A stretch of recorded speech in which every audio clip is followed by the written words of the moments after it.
Hello and a warm welcome to all. I hope this video finds everyone doing well, and I hope my tie is not too loud for you. Found it to be appropriate to wear on the December 1st, trying to get into the holiday spirit with Christmas fastly approaching.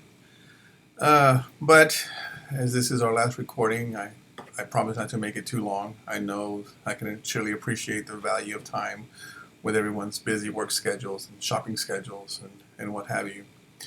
Uh, some posing questions. Just wondering and reflecting how this course has affected me. Well, I can readily think of two things. Um, Very humbling, one, and secondly, very revealing. Humbling in the sense that I felt that I had an idea or thought that I had a small grasp to multiculturalism.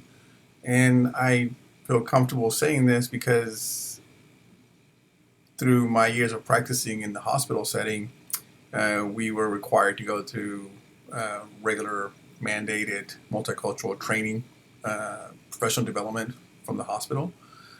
Uh, After taking this class, I'm humbled to find out that those classes were, I hate to say it, but they were just a joke.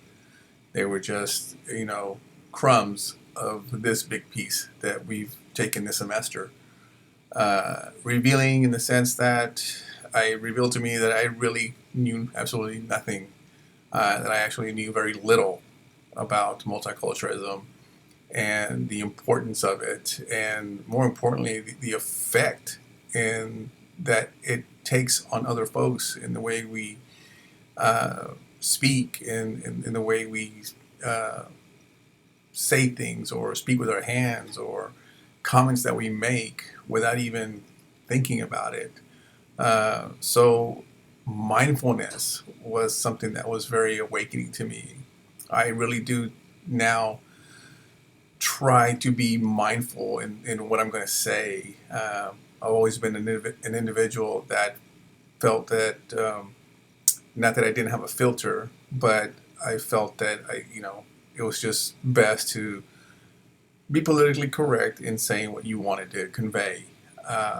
But again, I wasn't doing it in a very rude way or in an unprofessional manner. I was trying to be as sensitive as possible, but again, with this course, it has taught me that I was. I feel now that I was probably not being sensitive enough, or taking into consideration other aspects of one's life and one's culture and more importantly, one's history of their culture and maybe what they're feeling, uh, that anger or that why things were the way they were. Uh, we don't have. I certainly don't have the answers, but one thing that I can do is be, I think, a little bit more compassionate, a lot more understanding, and like I mentioned earlier, certainly much more sensitive. And those are I think the three major components that I think that from an educator standpoint, I need to bring into the classroom.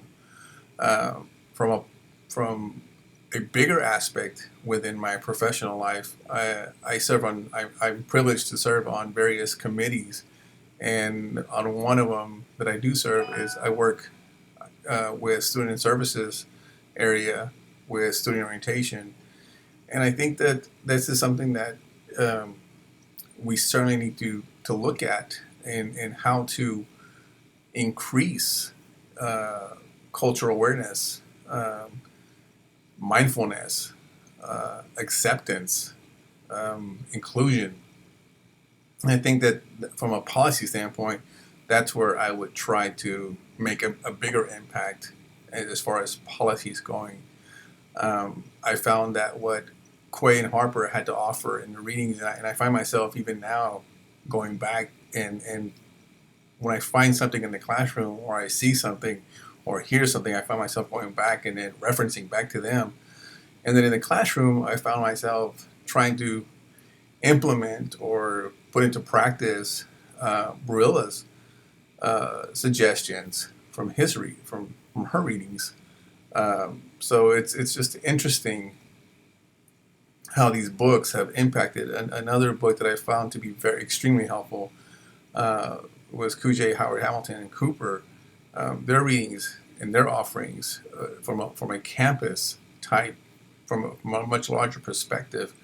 Um, that has a lot to do with what goes on campus life and how it affects students and the importance of feeling at home or feeling acceptance and how critical that is for student success. I I was never not that I was never aware of it. I just didn't realize the criticalness or the sensitivity of it, how impactful it was on a student.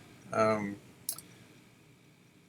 just these authors, the readings, the additional media sources that Dr. Eden provided for us, I think that was the most insightfulness for me, and at the same time humbling and revealing, because it just revealed to me how much more work I need to do, not only in myself but in the classroom. And I'm hoping that my efforts transcend onto the campus with my working with other folks within student services. One thing that I do see, and I was never aware of, is our student services area does need to become more international. Um, we have a lot of information down there, an abundance of information regarding financial aid, daycare, that sort of stuff. But there's really nothing there now that I become more aware and look out for it more. There's nothing there really regarding multiculturalism. I know that our student services leader does try to include multicultural events. For example, just today, being December 1st, National AIDS Day, there was a luncheon. No, they provided lunch for the students and trying to bring awareness to that event over Black History Month or Hispanic Month. We do have events there and luncheons and the International Day, but I think there's so much more that could be done, and more importantly, that needs to be done because we need to help students be successful, and that's me speaking from a faculty standpoint. From a personal standpoint, we just need to be aware as to how we speak or how we react in the general public. I think that if other people, at least this is my hope, that when other people see your action, they have the same reaction, or they desire to implement those things in them, or they become more aware of their actions or how they perceive things. As far as feeling privileged, I can say I'm very lucky. I feel that I can easily maneuver from one culture to the other. Do I feel like I have some whiteness privileges? Yes, I do. I think that to me it has become apparent when I speak to someone over the phone, simply calling Home Depot and asking if they have a certain product, or calling Bed Bath and Beyond looking for a certain product, and they hear my voice. I don't think I have an accent. I've been told that I don't have a Mexican accent, Hispanic accent. Um, and so they hear my voice over the phone, the salesperson does, and then they say, who may I reserve it for? I say Teddy, and that's all. And then when I show up, I notice now the facial expression like, oh, you're Teddy. And I don't say anything. I've never said anything. I've always noticed it. I've never said anything. But I can see that they're like, oh, and immediately I'm treated differently. Whereas opposed to if I know for certain that if I had an accent, I may be treated differently. Again, that's a maybe and maybe not. Who's to say? After this course, I have the strong feeling that I would have been treated differently, or maybe it wouldn't. Maybe the salesperson wouldn't have been as helpful. I don't know. Well, I certainly something that I need to, I guess, be more aware of as time goes on. Uh, this class encompassed so much, and the extra things that Dr. Eden provided for us were excellent, especially the media. Uh, from again, and I hate to go back to my professional life, but I take it very seriously as an instructor here. Um, I That was very interesting to me because I was able to see what other institutions and other professors with the very well seasoned professors are doing to make a difference in their institutions. I would hope that I could make some type of difference here.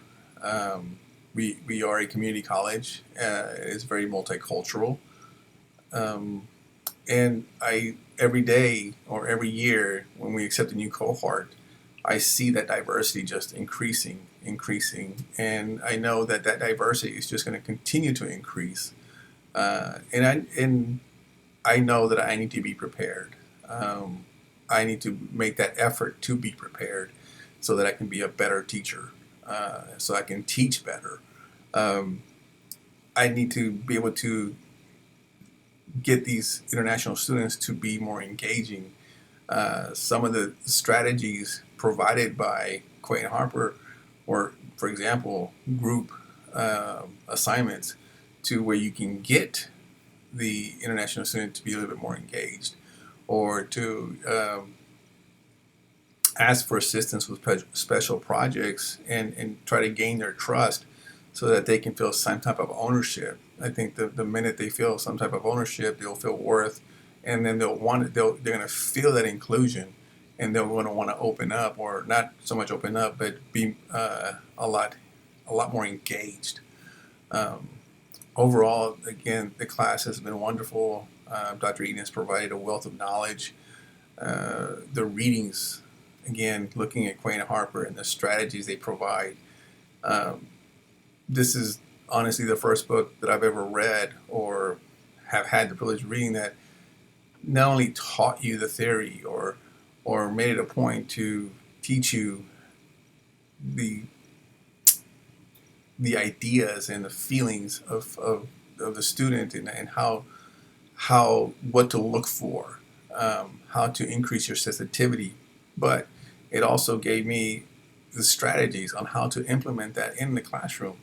I think that provided for me so much information that I can see myself easily trying to figure out how I'm going to implement that into the classroom. Because we are a health science program, um, there's so much for us to cover because our industry, we deal with people's lives, specifically this one, especially when dealing with machinery that keeps you on life support and keeps you alive. So we get too focused on teaching that, and it's important, of course, but we also need to take into consideration all these other issues that are going around us.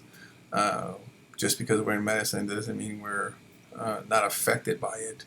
As a matter of fact, we're probably going to find ourselves in the front lines of it sooner or later. I know I have in my years of practice. I can't tell you how many times I was, asked not to attend a delivery because they wanted an all-white team. This is the parents now. This is not the healthcare team. Um, Unfortunately, in healthcare, you don't have that luxury to ask for an all-white team. So whether they liked it or not, I was there to help assist in whatever procedure was going on. But just I know that a difference has to be made, and the difference has to start somewhere. And I would hope that I could be part of that startup of making a difference, and hoping that if I can impact someone's life, then they can go forward and impact someone else's life and make a difference all the way around. I know, hopeful thinking, but if we don't have hope, what do we have? I hope you enjoyed my video. I certainly hope to view everyone else's videos and listen to your thoughts and hear your ideas, and more importantly, learn from them. And I hope I was able to help you in this course with whatever I had to offer. And thank you, Dr. Eden, for everything that you have offered to the class. I have a wonderful holiday and a wonderful Christmas break. Bye-bye.